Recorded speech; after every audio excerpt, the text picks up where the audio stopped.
Nunca pensé que contaría esta historia. Pero aquí estoy, Emma Rodríguez, sentada en mi apartamento sin deudas, recordando un camino que empezó en una cocina donde aprendí que mi lugar no estaba en la mesa de los sueños académicos. Crecí en un hogar suburbano donde la jerarquía estaba clarísima desde que podía entender las conversaciones durante la cena. Mi hermano mayor, David, era el hijo dorado, cuadro de honor, capitán del equipo de debate, el chico que los maestros seguían recordando con cariño años después. Y luego estaba yo 3 años menor, siempre tratando de no perderme en su sombra mientras mis padres, María y Robert Rodríguez, irradiaban orgullo con cada logro de él. Las paredes de nuestra casa estaban cubiertas de sus certificados y premios, un santuario a su éxito académico que parecía crecer cada semestre. Mientras tanto, mis propios logros, cintas de ferias de ciencias, medallas de debate, certificados de honor, terminaban, de alguna manera, en un cajón o olvidados en la encimera de la cocina. Recuerdo el momento exacto en que entendí cómo me veía realmente mi familia. Tenía 15 años. Estaba encorvada sobre mi tarea de química AP en la mesa de la cocina, con el olor del arroz con pollo de mi madre llenando el aire. David acababa de volver de su primer año en Northwestern, contando historias sobre su programa de premedicina mientras yo peleaba con ecuaciones moleculares en segundo plano. Emma, ¿por qué te torturas con esas clases difíciles? Se rió David mirando de reojo mi libro. Sabes que la universidad no es para todo el mundo, ¿no? Las chicas realmente no necesitan carreras STEM de todos modos. Mi madre, María, levantó la vista mientras removía el arroz y asintió. David tiene razón, mija. Tal vez deberías enfocarte en algo más práctico. Busca una carrera bonita que no te estrese tanto. O mejor, encuentra un buen esposo que te cuide. Mi padre, Robert, apenas levantó la mirada del periódico. Tu hermano es el listo de esta familia, Emma. No te hagas ilusiones. Las palabras me golpearon como un golpe físico, cada sílaba confirmando lo que sospechaba pero no quería creer. Esa noche lloré hasta quedarme dormida. Pero también pasó otra cosa. Una chispa de determinación se encendió en mi pecho y ardería en silencio durante años. Decidí que les demostraría a todos que estaban equivocados, pero lo haría en silencio, metódicamente, y totalmente a mis condiciones. Lo que mi familia no sabía era que ya me habían aceptado en un programa de investigación de verano en Johns Hopkins, una experiencia que cambiaría por completo la forma en que veía mi propio potencial. Los comentarios solo se intensificaron a medida que avancé en la preparatoria. Las cenas en familia se convirtieron en ejercicios de humillación casual, cada plato sazonado con bajas expectativas y comentarios despectivos. Emma, ¿has visto ese community college del centro? Preguntaba mi padre cortando su bistec con precisión. Tienen un buen programa de enfermería, muy estable para mujeres. Mi tía Margaret, que venía cada domingo, me daba una palmadita condescendiente en la mano. Al menos tu hermana consiguió beca completa en State. Deberías haberlo intentado más. Emma, pero no te preocupes, querida, no todos son material para la universidad. Mientras tanto, el desempeño mediocre de David era celebrado constantemente. Su puntuación de 1200 en el SAT se trató como un triunfo, con cena familiar en su restaurante favorito y llamadas a los parientes para compartir la maravillosa noticia. Cuando yo mencionaba que había sacado A+ en un examen de cálculo, mi madre sonreía distraída y decía, «Qué bien, mija, pero no te exijas tanto. No quieres quemarte antes de empezar tu vida de verdad». El mensaje estaba claro. Mis esfuerzos académicos eran lindos, pero, al final, inútiles. Pero lo que no veían eran las noches que pasaba en mi cuarto. No solo haciendo tareas, sino yendo mucho más allá de lo requerido. Mientras ellos pensaban que apenas aguantaba, en realidad me enseñaba física avanzada con cursos en línea del MIT. Mientras creían que apenas podía con mis clases, yo leía literatura a nivel universitario y escribía trabajos de investigación que más tarde impresionarían a profesores de verdad. Aprendí a esconder mi hambre académica porque cada vez que mostraba entusiasmo por aprender, alguien de mi familia encontraba la manera de disminuirlo. El verdadero punto de inflexión llegó en la primavera de mi penúltimo año. Llevaba meses preparándome en secreto para el SAT, usando libros que compré con el dinero de mi trabajo de medio tiempo en la biblioteca pública. Las ampollas en mis dedos por tantos exámenes de práctica estaban ocultas bajo mangas largas, y mis ojos rojos por estudiar hasta tarde los atribuía a quedarme viendo la tele. Les dije a mis padres que iba a tomar el examen solo para ver cómo me iba, administrando cuidadosamente sus expectativas. Cuando llegaron mis resultados aquella mañana húmeda de junio, me quedé mirando la pantalla en silencio. 1580 de 1600. Saqué 380 puntos más que el hijo dorado. un hecho que sacudió todo mi mundo. Pero en lugar de bajar corriendo a compartir el triunfo, imprimí el resultado con calma y lo deslicé en el cajón de mi escritorio, junto a la creciente colección de folletos universitarios que había ido acumulando en secreto. Algo me dijo que esperara, que guardara esa victoria en el pecho hasta que llegara el momento correcto. Ese verano, mientras mi familia asumía que yo solo trabajaba en la biblioteca y me aclaraba, yo estaba construyendo en secreto lo que se convertiría en la solicitud universitaria más impresionante que jamás hubieran imaginado. Estuve de voluntaria en el hospital infantil, dando tutoría a estudiantes de bajos recursos en matemáticas y ciencias, y llevando a cabo un proyecto de investigación independiente sobre química ambiental con un profesor de la Universidad de Chicago que se había fijado en mí en un programa de verano. El correo que recibí aquella tarde de agosto lo cambiaría todo, pero aún no estaba lista para compartirlo. Era de Stanford y la línea de asunto me hizo latir el corazón. Extensión de cuota para solicitud de Early Decision aprobada. Estamos emocionados por revisar tu aplicación.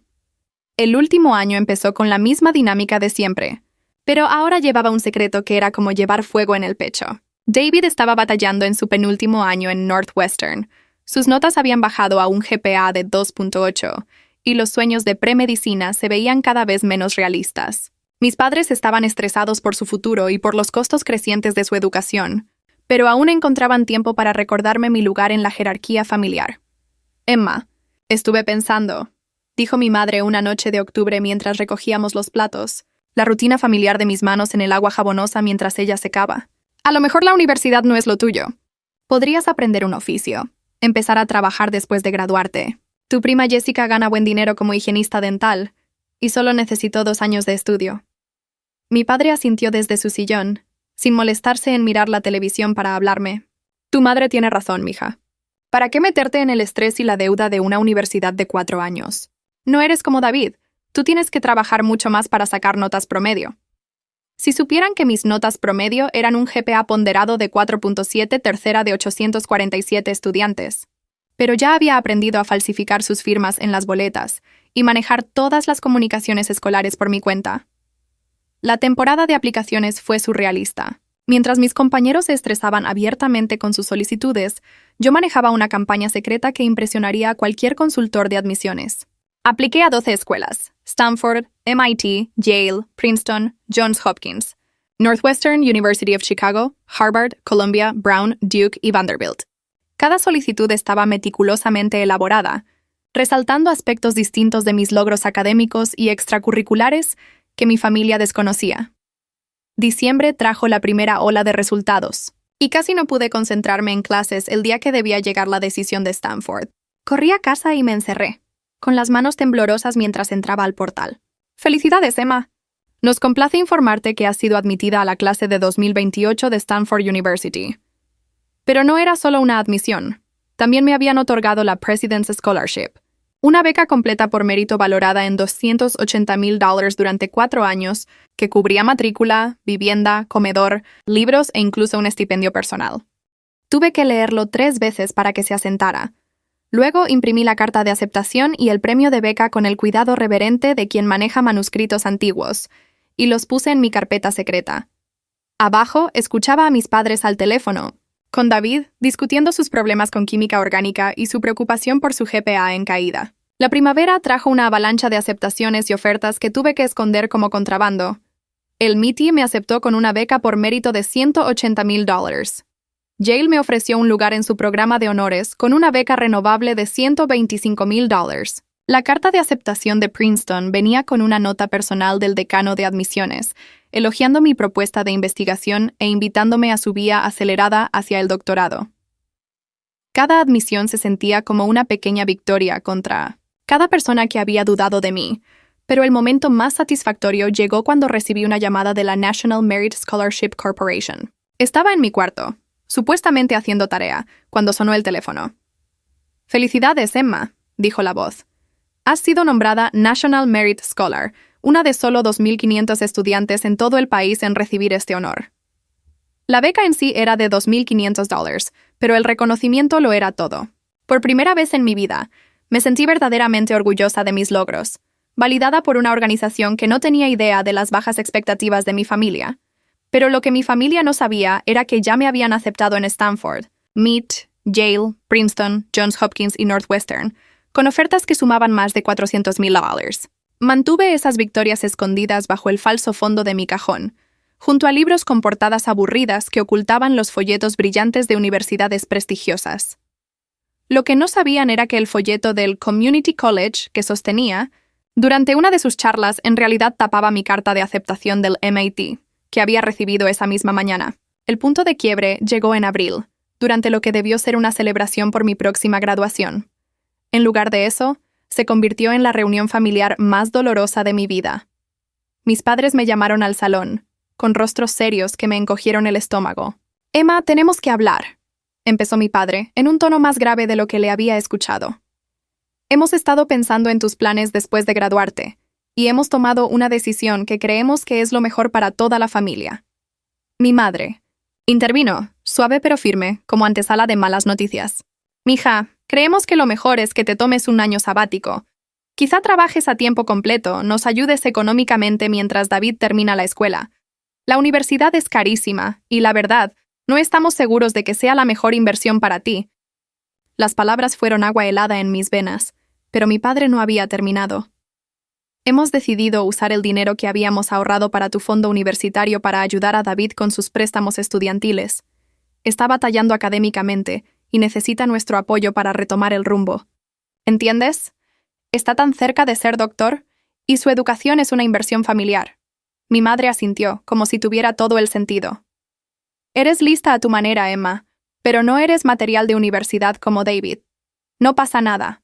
Podrías aprender un oficio, quizás ser maestra en un community college. Son trabajos buenos y estables para mujeres.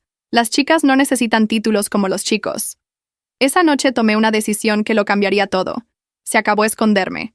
Se acabó que me subestimaran. Se acabó fingir que era menos para que otros estuvieran cómodos.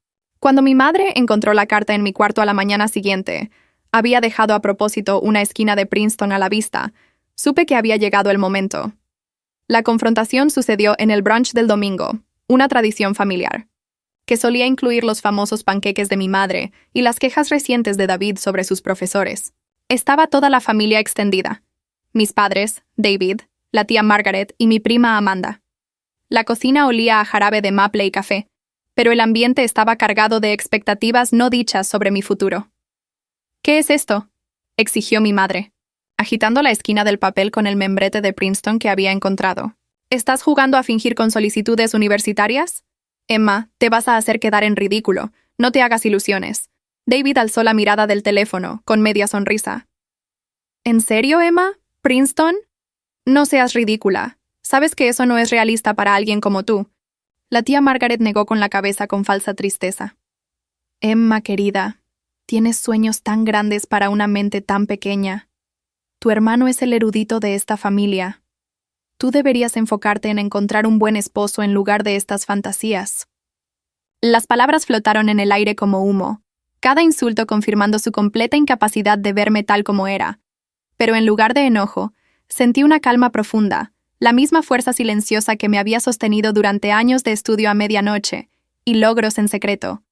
«Tienen toda la razón», dije con voz sorprendentemente estable. «No voy a necesitar su fondo universitario».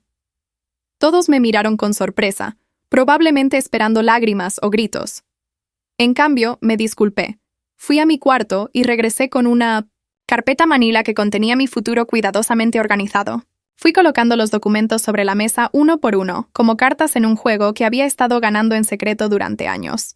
«Esta es mi carta de aceptación de Princeton», dije con calma, dejando el paquete grueso con su escudo distintivo, junto con una beca completa valorada en $125,000. La taza de café de mi padre tintineó contra el plato. «Y esta», continué, deslizando otro sobre, «es mi aceptación de Stanford, con una beca por mérito de $280,000. El papel temblaba en 1970 las manos de mi madre mientras trataba de procesar lo que veía. «Aquí está Yale con una beca renovable de $95,000, añadí, mirando cómo sus caras pasaban de la condescendencia al shock. MIT, Northwestern y Johns Hopkins también me hicieron ofertas. Estas son solo algunas de las universidades que piensan que sí soy material universitario, papá». Saqué mi reporte del SAT, los números claros sobre el papel blanco. 1,580 de 1,600, dije simplemente. Esos son 380 puntos más que la puntuación de David. El rostro de mi hermano se puso pálido, su típica suficiencia reemplazada por algo parecido al pánico. Por último, saqué mi certificado de National Merit Scholar, impecable en su funda protectora. Esto me reconoce como una de las 2.500 mejores estudiantes del país, expliqué. El comité quedó especialmente impresionado con mi investigación independiente en química ambiental. El silencio que siguió fue ensordecedor. La boca de mi madre se abría y se cerraba como un pez fuera del agua. Mi padre miraba los documentos como si fueran a desaparecer si parpadeaba. La tía Margaret, siempre rápida con comentarios despectivos, parecía haberse quedado sin voz. «Pero... ¿cómo?», susurró al fin mi madre, apenas audible. «Trabajé», dije simplemente. Cada noche, después de que se acostaran, yo estudiaba. Cada fin de semana que creían que estaba leyendo por placer, yo me preparaba para esto. Cada vez que me dijeron que no era lo suficientemente inteligente, les demostré lo contrario en silencio. David fue el primero en recuperar la voz, pero se quebró con algo que sonaba a miedo. «Eso es falso. Tiene que ser falso». Le tendí la carta de ayuda financiera de Stanford. «Llámales», dije tranquila. «El número está ahí mismo. Pregunta si a Emma Rodríguez le dieron una beca completa por $280,000. Mi padre ya estaba leyendo el material de Princeton con las manos levemente temblorosas. «Emma, esta beca vale más de lo que gano en 4 años». «Lo sé», respondí. «Y a diferencia de la educación de David, no les costará ni un centavo. De hecho, yo me graduaré sin deudas mientras él debe más de $200,000 en préstamos estudiantiles». La habitación estalló en caos. Mis padres me lanzaban preguntas, intentando entender cómo había logrado todo eso sin que ellos lo supieran. David se quedó en silencio, todavía mirando mis puntajes. La tía Margaret y Amanda parecían haber visto un fantasma. «¿Por qué no nos dijiste?», preguntó mi madre, con lágrimas bajándole por la cara. «Pudimos haber celebrado, pudimos haberte ayudado». Los miré a todos antes de responder, porque cada vez que mostraba entusiasmo por aprender, alguien en esta familia encontraba cómo desanimarme. Cada vez que decía que quería estudiar algo difícil, me pedían que fuera realista. Aprendí a esconder mis ambiciones porque aquí no eran bienvenidas. Mi padre intentó recular. «Emma, siempre creímos en ti. Solo queríamos que fueras práctica, que no te prepararas para un desengaño». «No», respondí firme. «Ustedes creían que David era el inteligente y me trataban como si apenas sirviera para el Community College. Ayer me dijeron que no era material universitario y decidieron darle mi fondo a David. Hoy están viendo pruebas de que no solo soy material universitario. Soy material de becas en algunas de las universidades más prestigiosas del mundo». Las semanas siguientes fueron incómodas y tensas. Mis padres trataron desesperadamente de enmendar, de pronto interesados en mis logros y planes. Querían organizarme una fiesta de graduación, llamar a los parientes y compartir la buena noticia. Adjudicarse el crédito por haber criado a una hija tan exitosa. Pero algo fundamental había cambiado en nuestra relación, y no me interesaba su apoyo tardío. Rechacé con educación sus ofertas para ayudar con mi transición a la universidad. Ya había arreglado todo sola: viaje, asignación de dormitorio, selección de cursos, incluso un puesto de investigación de verano que comenzaría inmediatamente tras la graduación. No era por crueldad, era por límites y por recuperar mi independencia. Cuando me fui a Stanford en agosto, sentí una libertad que nunca había experimentado. El campus olía a eucalipto y posibilidad, en contraste con la atmósfera asfixiante de bajas expectativas que dejaba atrás. Por primera vez en mi vida, estaba en un lugar donde mi pasión académica se celebraba en lugar de ser desestimada. La universidad fue todo lo que había soñado y más. Hice doble especialidad en ingeniería ambiental y química. Mantuve un GPA de 3.9 e hice investigación que resultó en 3 publicaciones antes de graduarme. Mis profesores detectaron mi potencial de inmediato, y florecí de maneras que solo había imaginado en aquellas noches solitarias de estudio secreto.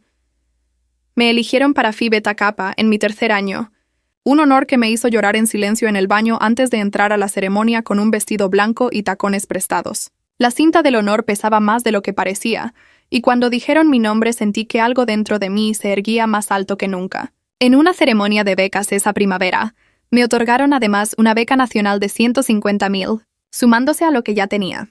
Mientras tanto, David tuvo dificultades para graduarse de Northwestern, cambiando finalmente de premedicina a un grado en estudios generales. Se graduó con más de $200,000 en deuda y sin un camino claro, el brillo de hijo dorado empañado por la realidad financiera. La ironía no se le escapó a nadie. Yo estaba sin deudas y prosperando mientras él se ahogaba en la misma deuda por la que mi familia había priorizado su educación sobre la mía. Para cuando terminé mi doctorado en Stanford a los 25, me ofrecieron un puesto en una prestigiosa consultora ambiental con un salario inicial de $125,000. Forbes me incluyó en su lista 30 under 30 en ciencia, reconociendo mi investigación sobre tecnologías sostenibles de tratamiento de agua. Envié un ejemplar de la revista a casa, no como burla, sino como un testimonio silencioso de lo lejos que había llegado. El momento más profundo llegó cuando me invitaron de vuelta a mi preparatoria como oradora exalumna para su ceremonia de premios académicos. De pie en el podio, mirando rostros que me recordaban a mi yo más joven, conté la historia de una chica que lavaba platos, mientras su familia planeaba su futuro, sin consultarle sus sueños. A veces, la primera persona que tiene que creer en ti eres tú misma, dije, con la voz llenando el auditorio. A veces guardas tus cartas de aceptación en cajones. A veces estudias a la luz de una lámpara mientras los demás duermen, alimentada no por sus expectativas, sino por tu propia determinación. Y a veces, la mayor victoria no es demostrar que otros estaban equivocados, sino demostrarte a ti misma que tenías razón. Después de la ceremonia, una madre se acercó con su hija, una estudiante de último año apretando en la mano una carta de aceptación del EMIT. «Gracias», susurró la madre con los ojos llenos de lágrimas. «Mi familia me dijo las mismas cosas que a ti». Yo no escuché, y no dejaré que ella escuche tampoco. Miré la cara de esa chica, brillante de posibilidad y determinación, y me vi a los 17, escondiendo folletos universitarios bajo el colchón y soñando con un futuro diferente. Desde entonces me reconcilié con mis padres, aunque nuestra relación es distinta ahora. Han aprendido a respetar mis logros y a confiar en mis decisiones, aunque no siempre las entiendan. David y yo también nos hemos acercado y a veces bromea, diciendo que yo siempre fui la inteligente de la familia. Él solo tardó en darse cuenta. Trabaja como project manager ahora, pagando sus préstamos poco a poco, y hablamos regularmente de todo, excepto de las viejas dinámicas. La lección más importante que aprendí es que tu valor no lo determinan las expectativas ni las limitaciones de otros. A veces, la gente que más te quiere puede ser la que más te frena, no por maldad, sino por sus propios miedos y prejuicios. Aprender a creer en ti cuando nadie más lo hace no es solo una habilidad académica. Es una habilidad de vida que te sostiene mucho después de la graduación. Hoy, tengo 30 años, estoy completamente libre de deudas y lidero un equipo de investigación que desarrolla tecnologías revolucionarias de agua limpia. Tengo casa propia. He viajado a 6 continentes por proyectos de investigación y estoy comprometida con un ingeniero brillante al que conocí en el posgrado. Pero más que cualquier logro externo, me enorgullece la fortaleza interna que desarrollé en esos años de subestimación. Si eres alguien a quien le han dicho que no es lo suficientemente listo, capaz o material para la universidad, quiero que sepas que esas voces no definen tu potencial. Puedes elegir los libros de medianoche y los exámenes de práctica que te dejan los dedos adoloridos. Puedes elegir las cartas de aceptación escondidas en cajones y las ofertas de beca que se suman como salvación. Puedes elegir revelar tu verdad con calma, con pruebas que hablen más alto que sus dudas. La mejor revancha no es demostrar que estaban equivocados. Es construir una vida tan auténtica y exitosa que sus opiniones se vuelvan irrelevantes.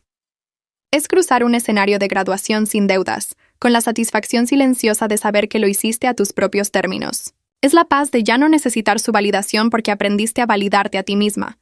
La gente me pregunta a qué supo la victoria, y les digo que supo a respirar por fin después de años conteniendo el aire. Supo a eucalipto y a olor de biblioteca, al peso de una llave de Phi Beta Kappa en la palma, a escuchar summa cum laude retumbar en un estadio, y saber que mi nombre venía después. Supo a mirar mi cuenta y ver $0 en deudas. Supo a sostener una revista Forbes con mi cara en la portada y recordar una mesa de cocina donde me dijeron que las chicas no necesitan títulos universitarios.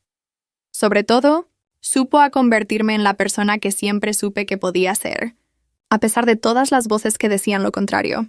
Dijeron que las chicas no necesitan ir a la universidad. Dinero que yo no era material university. Dinero in as much quotas. Pero aprendí la respuesta más poderosa de todas. Dejé que mi vida hablara por mí. Y al final, esa fue la única voz que importó.